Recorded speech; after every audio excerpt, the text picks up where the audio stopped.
নমস্কাৰ, মই ৰঞ্জন চৌধুৰী। মই এটা বস্তু বুজি নাপাওঁ, মানুহে ইমান ভয় কেলৈ কৰে। যেতিয়া কিবা এটা আলোচনা কৰোঁ, না এইবিলাক ভয় লাগে, কি হ'ব নহ'ব, কোনোবাই মাৰি পেলাব, জেলত ভৰাই দিব। মইতো একদম বস্তুটো বুজি পোৱা নাই। আপোনাৰ জন্ম হৈছে, আপোনাৰ মৃত্যু হ'ব, হয় আগত হ'ব বা পিছত হ'ব, সেইটোৱেই, তাতকৈ বেছি নহয়। আৰু সেইটো এই আপোনাৰ এই ভগৱান চগৱান একো নাই, যেনে ভগৱানে যিমানটো লিখিছে। ভগৱান কি জুবিন গাৰ্গৰ কাৰণে এইটো 19 ছেপ্টেম্বৰ 2025 লিখিছিলে নেকি? এইদিনাখনেই মৃত্যু হ'ব বুলি তেওঁৰ কুষ্টি ঠিকুজি তেনেকুৱা আছিলে নেকি? ডেফিনেটলি নহয়। এইবিলাক হ'লগৈ যিবিলাক অন্ধ মানে ধৰ্মৰ ভক্ত, তেওঁলোকে এই ধৰণৰ এটা নেৰেটিভ দিয়ে। হয়, আপুনি তেনেকৈ কিবা কাম কৰক। ভগত সিং যেনেকৈ কাম কৰিছিলে, আপুনি মৰিছে, কম বয়সত মৰি গ'ল, কিন্তু আজিও কিন্তু তেওঁ ইতিহাসত জিলিকি আছে আৰু থাকিবই। কিবা এটা কৰি মৰক। কোনোবা গুলি খাই মৰিব, কোনোবা দৰৱ খাই মৰিব, কোনোবা এক্সিডেণ্ট হ'ব, মৰাটোতো মৰিবই। আৰু এটা বস্তু আমি দেখিছিলোঁ এই 370 কাশ্মীৰৰ সেই কাৰবাৰটোক লৈ, যে তাত সঘনাই বন্ধ হয়, শিলগুটি দলিয়াই, এইবিলাক চলি আছিলে। এইবিলাক ৰাষ্ট্ৰৰ স্পনচাৰ্ড আচলতে, এইটো এনেই হ'ব নোৱাৰে বস্তুটো। আৰু এটা সময়ত গৈতো 370 তাত কৰিলোঁ, মানে বিৰাট ডাঙৰ কিবা এটা কৰিলে, পাকিস্তানক একো কৰিব পৰা নাই, ইভেন মানে পাক অকুপাইড কাশ্মীৰকো ল'ব পৰা নাই, ল'ব নোৱাৰোঁ, কাৰণ আমাৰ দেশৰ প্ৰধানমন্ত্ৰীজনে ডৰপক হয়, এনে বহুত ডাঙৰ ডাঙৰ কথা পাতি থাকে। এতিয়া এই কাশ্মীৰত যে পণবন্দী কৰে, তাতো কিন্তু ৰাষ্ট্ৰ আছে, প্ৰধানমন্ত্ৰী আছে। অসমতো মই দেখিছোঁ যে জনতাক পণবন্দী কোনে কৰিলে? আচলতে মুখ্যমন্ত্ৰী ডাঙৰীয়া কৰিলে। আপোনালোকে ইতিমধ্যে গম পায় যে 48 ঘণ্টীয়া তিনিচুকীয়া ডিব্ৰুগড় বন্ধ হ'ল। এইবিলাক ক'বলৈ মানুহে বহুত ভয় খায়, মই বুজিয়ে নাপাওঁ। কেলৈ নকয়? বিন্দাছ কেলৈ নকয়? ক'ব লাগে। বন্ধ হ'বই পাৰে, কিন্তু অলপ আগতীয়াকৈ জাননী দিয়ক, কি কথা নকথা তাৰ আগতে মিটিং মাটাং ছেমিনাৰ কৰক। সেইবিলাকৰতো ছিষ্টেমে নাই। 48 ঘণ্টীয়া বন্ধ।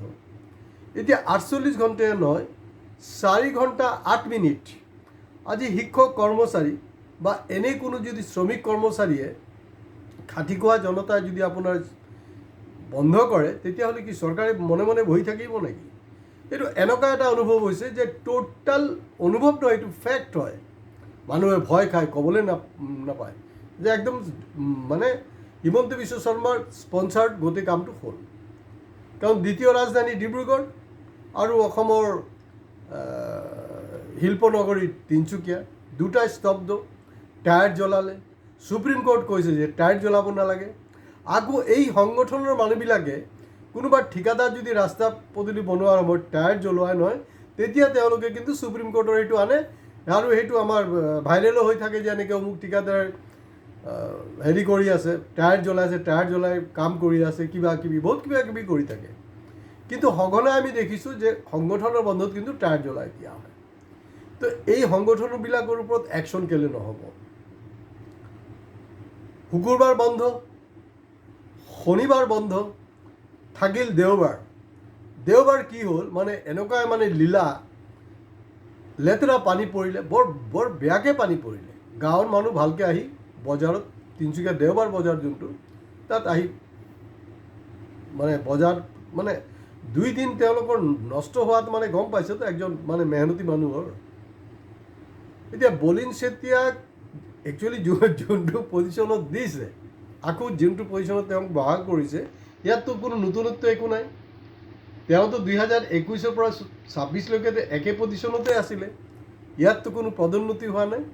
তলত এটা লাইন লিখি দিছে যে কেবিনেটৰ মানে মৰ্যাদা। মইতো বুজি নাপাওঁ, আৰে বলিন চেতিয়াৰ কেবিনেটৰ মৰ্যাদা দি কি হ'ব? যদি মানে মৰাণ মটক জনগোষ্ঠীৰ জনজাতিকৰণৰ মৰ্যাদা নাপায়, তেতিয়াহ'লে সেইটো কেলে? তেতিয়াহ'লে চিম্পলি বলিন চেতিয়াৰ কথাটোহে লিখিব লাগিছিলে। মই মাজত বেয়া লাগিছিলে, আমাৰ অসমত মই দেখিলোঁ যে বলিন চেতিয়াৰ কাৰণে এইটো বন্ধ। দেখাতো বেয়া লাগে, কিন্তু আল্টিমেটলিতো এইটো প্ৰমাণ হ'ল, তেওঁলোকে বন্ধ উঠাই ল'লে। একচুৱেলি মেক্সিমাম ধৰি লওক ফাৰ্ষ্ট 24 আৱাৰ্ছ কৰিলে বাৰু, নেক্সট আৰু সেইটোৰ কোনো যুক্তি নাছিলে, কোনো যুক্তিয়ে নাই। তাৰপিছতে সেই কাৰবাৰটো কৰিলে ৰাইজক। আৰু তাত যদি কোনোবাই যদি বন্ধৰ হেৰি কৰিছে, তাত মানে বিৰুদ্ধেও যদি হেৰি কৰিছে, কিবা কাম কাজো কৰি আছে, বাছ লগে লগে কিন্তু মানে তাৰ ওপৰত আক্ৰমণ হৈছে। আৰু আমাৰ যে পুলিচ প্ৰশাসন, জিলা প্ৰশাসন আছে, এই বন্ধকাৰীবিলাকক কিন্তু সুৰক্ষা দিছে।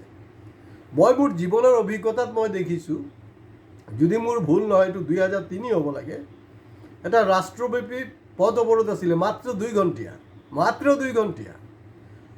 আৰু এই ৰাষ্ট্ৰব্যাপী যোনটো পথ অৱৰোধ, আৰু সেই দাবীত কিন্তু অসমৰ দাবীও সংযুক্ত হৈ আছিলে। এনেকুৱা নহয় যে এই দাবীৰ লগত অসমৰ কোনো সম্পৰ্ক নাই, সম্পৰ্ক আছিলে। চৰকাৰে কৰিবই নিদিলে, গুলীয়াগুলি কৰিলে, তাত টিয়াৰ গেছ এৰিলে, মই মোৰ পত্নী জেল খাটিব লগা হ'ল, গৰু চুৰি কৰি, কয়লা চুৰি কৰি নহয়, কিন্তু এই ৰাইজৰ কাৰণে। মই এইবিলাক কথা মই ক'ব কেলে পাৰোঁ জানানে? মই প্ৰাউডি নহয়, কাৰণ মই মানে কাম কৰিছোঁ জীৱনত, মই জীৱনত কাম কৰিছোঁ, সেইকাৰণে মই কনফিডেন্সেৰে ক'ব পাৰোঁ। মোৰ যিখন কিতাপ আছে, ডক্টৰ হীৰেণ গোহাঁই ছাৰে উন্মোচন কৰিছিল 2022 চনত, যে ভাৰতবৰ্ষৰ শ্ৰমিক শ্ৰেণী আন্দোলনৰ 100 বছৰ, গুৱাহাটীত উপলব্ধ হয়, এইটো আপোনালোকে পঢ়িব পাৰে। তাত মোৰ জীৱনৰ বহুত ধৰণৰ কথা বতৰাবিলাকো আছে, এইটো ব্যক্তিকেন্দ্ৰিক নহয়, যিবিলাক ষ্ট্ৰাগল মই নিজে ইনভল্ভ, কাৰণ চেৰিটি বিগেন্স এট হোম। কেবিনেটৰ মৰ্যাদা মানে কোনো যুক্তি। আৰু এই যে কাৰবাৰটো হ'ল, এই কাৰবাৰৰ পিছত কি হ'ব, এইটো কিন্তু লাহে লাহে লাহে লাহে তিৱা হওক বা বাকী যে জনগোষ্ঠীবিলাক আছে, তেওঁলোকৰ কিন্তু স্প্ৰেড হ'ব, হোৱাটো একদম খাটাং, তাত কোনো ধৰণৰ সন্দেহ নাই। এই যে কাৰবাৰ, কিমান নিৰ্লাজ কথা। আজি মই দেখিছোঁ আমাৰ একজন বিপ্লৱী আছে, হেৰিৰ তথাকথিত বিপ্লৱী আলফাৰ, তেওঁ খুব মানে মুখ্যমন্ত্ৰী চামচাগিৰি কৰি থাকে। আৰে ভাই, মই কৈ থাকোঁ, ভাই তই বেটাৰ বিজেপি জইন কৰি ল'লে হ'ল, কিয়নো আলফাৰ কেইজনমান প্ৰাক্তনেতো জইন কৰিলেই, দেখোন জইন কৰিলেই হ'ল। এতিয়া আমাৰ অসমত যে আপোনাৰ অসমীয়া আৰু বিহাৰীত যে জেংটো হ'ল, আপোনালোকে ইতিমধ্যে গম পায়। বিহাৰীয়ে অসমীয়াক দম দিছে, উল্টা দম দিছে, পিটনো দিছে ক'ৰবাত। তাত কিন্তু দেখা গৈছে, কাৰণ এই বিহাৰীকেইটা হিন্দু আছিলে, সেইটো কাৰণে আমাৰ শৃংখল চলিয়াই হওক, এই আলফাৰ প্ৰাক্তন ফকলাণ্ডুৱে নেতাটোৱে হওক, কোনো মাত দিয়া নাই। কেলে মাত দিব পৰা নাই জানেনে? কাৰণ সেই যোনে হেৰি কৰিছে সেইটো হিন্দু হয়। আজি যদি মুছলমান হোৱা হ'লে, এইটো এটা কেৰেক্টাৰ, একজন যদি মুছলমান, সি লাগিলে সেই অসমীয়া কোনো কথা নাই, তাকো বাংলাদেশী বনাই দিব, আৰু অসমীয়াৰ ওপৰত হ'লে না মুছলমানৰ মিয়াত এইবিলাক দাদাগিৰি নচলিব, বহুত কিবা কিবি ভুল ভাল কৰিলে হয়। চব মানে বাবাজী কা টল্লু হৈ গ'ল, চুৰি পিন্ধি বহি আছে। এই কথা বতৰাবিলাক ঠিক হোৱা নাই। আৰু শুনিছোঁ যে তেওঁলোকৰ সংগঠনক নাকি মাতিছে 10 তাৰিখে, 10 জুন। তাৰমানে 48 ঘণ্টীয়া পদ মানে বন্দী কৰিলে আমাক। সংগঠনে কৰিছে বুলি মই নকওঁ, কাৰণ মই দেখিছোঁ যে মৰাণ মটক বাকী জনগোষ্ঠীয় সংগঠনৰ যিবিলাক খাটি খোৱা মানুহ, তেওঁলোকে কিন্তু এইবিলাক ভাল নাপায়, খুব পাবই নোৱাৰে, কাৰণ তেওঁলোক মেহনত নকৰিলে তেওঁলোকৰ ঘৰখন নচলে। এতিয়া কি হ'ব শুনিছোঁ যে 10 জুন নাকি তেওঁলোক আলোচনা হ'ব। আলোচনা মানে তেওঁৰ এইটো কেবিনেট কিবা এটা মৰ্যাদা দিলে, মই নাজানো, আকৌ তেওঁলোকৰ পকেট গৰম হ'ব, পেকেটটো দিবই, এটা একদম খাটাং। আৰু এই যে আলোচনা হ'ব, আলোচনাৰ কাৰণে কিন্তু চৰকাৰৰ মানে পৃষ্ঠপোষকতা তেওঁলোকে ফ্লাইটত অহা যোৱা কৰিব। তো এনেকৈ কিন্তু অসমীয়াক কোনো বচাব নোৱাৰে। খালি মই বাৰে প্ৰতি কৈ আছোঁ, লাচিত যদি আকৌ পুনৰ জন্ম হয় নহয়, কোবাব এটাকে সংগঠনৰ নেতাক, এটাকে কোবাব, জানি থ'ব বস্তুটো। যদি কেৰেক্টাৰ মুছলমান হয়, তেতিয়া আপোনালোকৰ জাগৰণ আহি যায়। যদি কেৰেক্টাৰ হিন্দু হয়, কাৰণ যিকেইটাই কৰিছে এইকেইটা হিন্দু বিহাৰীয়ে অসমীয়াক দম দিছে, আৰু সিহঁতি জয় আই অসম বুলি কোৱা নাই, জয় শ্ৰীৰাম বুলি কৈছে। ক'বই, কেলৈ নক'ব? কাৰণ আমাৰ খুদ মুখ্যমন্ত্ৰী প্ৰধানমন্ত্ৰীয়ে জয় শ্ৰীৰাম বুলি কয়। চান্সত ডেন্স কৰিবই সিহঁতি। গতিকে বাস্তৱ বস্তুটো হেৰি কৰি লওক। আৰু জিলা প্ৰশাসনক মই এটা অনুৰোধ কৰিছোঁ যে আপোনালোকৰ বৈষম্যটো হ'ব নালাগে। যদি খাটি খোৱা মানুহে কোনো ষ্ট্ৰাইক কৰে, আৰু খাটি খোৱা কি মানে, আমাৰ যদি শিক্ষাগুৰু টিচাৰ্ছো যদি আজি এনেকুৱা বন্ধ দি দিয়ে ডিব্ৰুগড় তিনিচুকীয়াত, কি হ'ব অৱস্থাটো? কি হ'ব? আৰু কোনো কথা নাই, বতৰা কোনো লিমিট আছে তো। ঠিক আছে, কৰিছ 24 ঘণ্টীয়াত প্ৰব্লেমটো শেষ কৰ, তাৰপিছতো বাবাজী কা টল্লু চব ছেটিংটো হৈ গ'ল।